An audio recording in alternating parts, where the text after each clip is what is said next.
আসসালামু আলাইকুম everyone, back to my channel. প্রতিদিনের মতো আপনাদের সামনে ভিডিও নিয়ে হাজির হয়েছি। দেখতে পেরেছেন আজকে আমি বেগুন দিয়ে মাছের তরকারি পাকাবো। এখানে বেগুনগুলো কেটে নিয়েছি, তারপরে কাঁচামরিচ নিয়েছি, ধনিয়া পাতা নিয়েছি, আর এদিক দিয়ে দেখতে পেরেছেন মাছগুলো আমি ভালোভাবে ধুয়ে এরকম সাইজ করে কেটে নিয়েছি।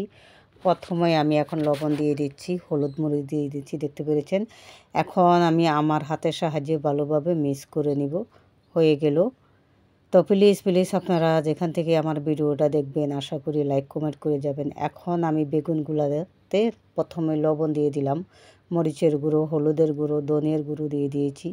দিয়ে ভালোভাবে মশলাটা মিক্স করে নিচ্ছি। ভিতরে দেখেন এরকম সাইজ করে কেটে নিয়েছি আমি। তারপরে ভিতরের দিকেও যেন ভালোভাবে মশলাটা লেগে যায়, তার জন্য আমি দুনো হাতে এটা মিক্স করলাম মশলাটা। এখন আমি একটা প্যান ছড়াচ্ছি। প্রথমে আমি তেল দিয়ে দিয়েছি, তেলটা একটু গরম হয়েছে, আমি মাছগুলো দিয়ে দিলাম, সবগুলো মাছ। এখন মাছগুলো আমি দুনো পিষ্টে উল্টিয়ে দেব। ভালোভাবে মাছগুলো হয়ে গেলে আমি তারপরে এটা বেগুন দিয়ে আজকে পাকাবো। হয়ে গেল মাছ ভাজাটা। মাছটা আমি এখন তুলে নিলাম। তুলে এখন আবারও আমি প্যানে একটু তেল দিয়ে দিলাম, বেগুনগুলো ভালোভাবে ভেজে নিব। আর আশা করি আপনারা ভালো আছেন। আলহামদুলিল্লাহ আমিও ভালো আছি।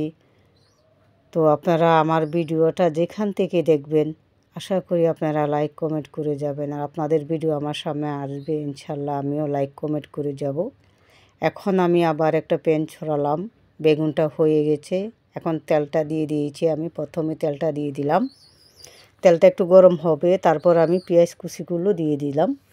এখন পেঁয়াজ কুচিগুলো ভালোভাবে ভেজে নিচ্ছি, আমার হাতের সাহায্যে ভেজে নিচ্ছি। এখন দিয়ে দিলাম 1 চামচ পরিমাণে আদা রসুন বাটা। এখন ভালোভাবে মশলাটা কষিয়ে নিব, মিক্স করে নিব।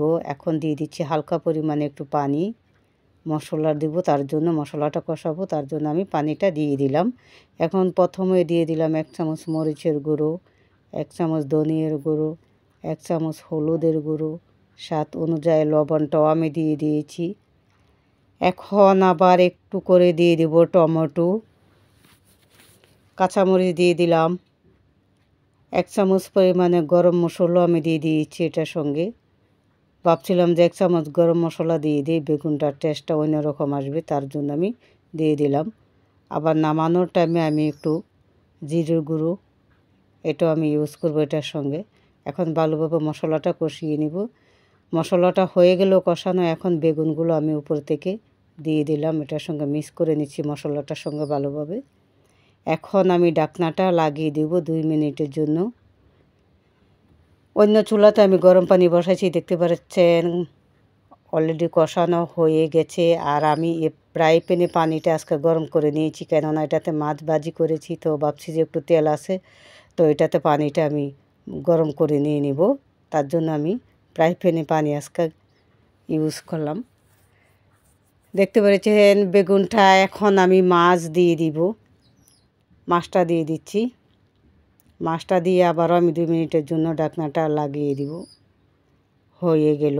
এখন আমি দিয়ে দিব এটাতে ধনিয়া পাতা কুচি, ধনিয়া পাতা কুচিটা দিয়ে দিচ্ছি। আর আপনারা চাইলে এরকমভাবে বেগুনের তরকারিটা বানিয়ে খেয়ে দেখতে পারেন, মাশাআল্লাহ অনেক সুস্বাদু হয়েছে। এখন আমি উপর থেকে জিরের গুঁড়োগুলো দিয়ে দিয়েছি। ওকে, আল্লাহ হাফেজ। আমার ভিডিও পর্যন্তই, আপনারা ভালো থাকবেন।